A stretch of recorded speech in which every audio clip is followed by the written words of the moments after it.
خداوند کے زندہ پاک کلام میں سے قضات کی کتاب اس کا 4 باب دبورہ اور برق۔ اور اہود کی وفات کے بعد بنی اسرائیل نے پھر خداوند کے حضور بدی کی، سو خداوند نے ان کو کنعان کے بادشاہ یابین کے ہاتھ جو حصور میں سلطنت کرتا تھا بیچا، اور اس کے لشکر کے سردار کا نام سسرا تھا۔ وہ دیگر اقوام کے شہر حروست میں رہتا تھا۔ تب بنی اسرائیل نے خداوند سے فریاد کی، کیونکہ اس کے پاس لوہے کے 900 رتھ تھے، اور اس نے 20 برس تک بنی اسرائیل کو شدت سے ستایا۔ اس وقت لفیدوت کی بیوی دبورہ نبیہ بنی اسرائیل کا انصاف کیا کرتی تھی، اور وہ افرائیم کے کوہستانی ملک میں راما اور بیت ایل کے درمیان دبورہ کے کھجور کے درخت کے نیچے رہتی تھی، اور بنی اسرائیل اس کے پاس انصاف کے لیے آتے تھے۔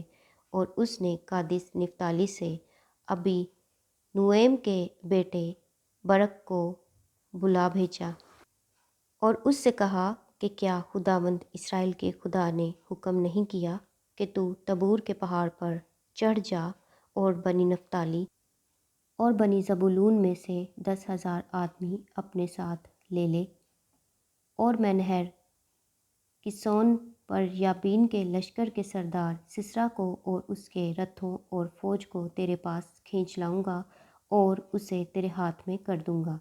اور برق نے اس سے کہا، اگر تو میرے ساتھ چلے گی تو میں جاؤں گا، پر اگر تو میرے ساتھ نہیں چلے گی تو میں نہیں جاؤں گا۔ اس نے کہا، میں ضرور تیرے ساتھ چلوں گی، لیکن اس سفر سے جو تو کرتا ہے تجھے کچھ عزت حاصل نہ ہوگی، کیونکہ خداوند سسرا کو ایک عورت کے ہاتھ بیچ ڈالے گا۔ اور دبورہ اٹھ کر برق کے ساتھ قادس کو گئی، اور برق نے زبولون اور نفتالی کو قادس میں بلایا، اور 10,000 مرد اپنے ہمراہ لے کر چڑھا، اور دبورہ بھی اس کے ساتھ چڑھی۔ اور ہبرکینی نے جو موسیٰ کے سالے حباب کی نسل سے تھا، کینیوں سے الگ ہو کر قادس کے قریب زغنیم میں بلوت کے درخت کے پاس اپنا ڈیرا ڈال لیا تھا۔ تب انہوں نے سسرا کو خبر پہنچائی کہ برق بن ابینوئم کوہ تبور پر چڑھ گیا ہے، اور سسرا نے اپنے سب رتھوں کو، یعنی لوہے کے 900 رتھوں، اور اپنے ساتھ کے سب لوگوں کو دیگر اقوام کے شہر حروست سے کسون کی ندی پر جمع کیا۔ تب دبورہ نے برق سے کہا کہ اٹھ، کیونکہ یہی وہ دن ہے جس میں خداوند نے سسرا کو تیرے ہاتھ میں کر دیا ہے۔ کیا خداوند تیرے آگے نہیں گیا ہے؟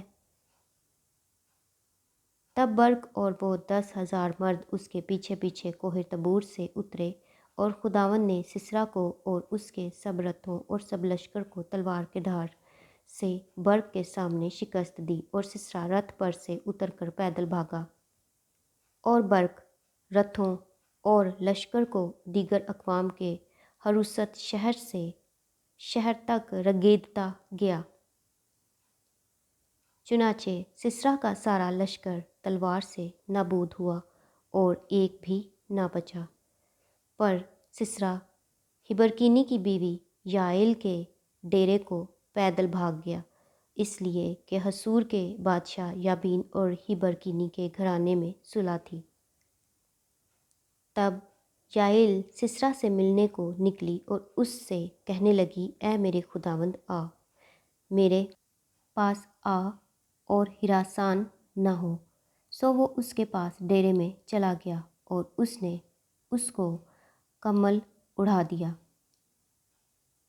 تب سسرا نے اس سے کہا کہ ذرا مجھے تھوڑا سا پانی پینے کو دے، کیونکہ میں پیاسا ہوں۔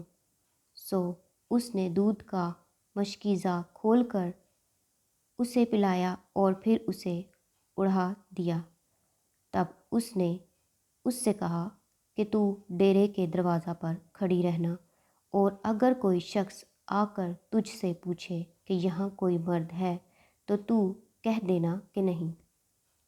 تب ہبر کی بیوی یائل ڈیرے کی ایک میخ اور ایک میخ چو کو ہاتھ میں لے دبے پاؤں اس کے پاس گئی اور میخ اس کی کنپٹیوں پر رکھ کر ایسی ٹھونکی کہ وہ پار ہو کر زمین میں جا دھسی، کیونکہ وہ گہری نیند میں تھا۔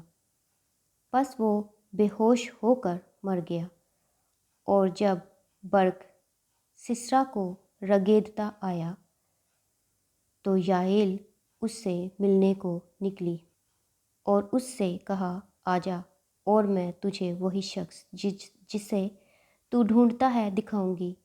پس اس نے اس کے پاس آ کر دیکھا کہ سسرا مرا پڑا ہے اور میخ اس کی کنپٹیوں میں ہے۔ سو خدا نے اس دن کنعان کے بادشاہ یابین کو بنی اسرائیل کے سامنے نیچا دکھایا، اور بنی اسرائیل کا ہاتھ کنعان کے بادشاہ یابین پر زیادہ غالب ہی ہوتا گیا، یہاں تک کہ انہوں نے شاہ کنعان یابین کو نیست کر ڈالا۔ خداوند کے زندہ پاک کلام کے پڑھے اور سنے جانے پر خداوند کی خاص برکت ہو، خدا کا شکر ہو، آمین۔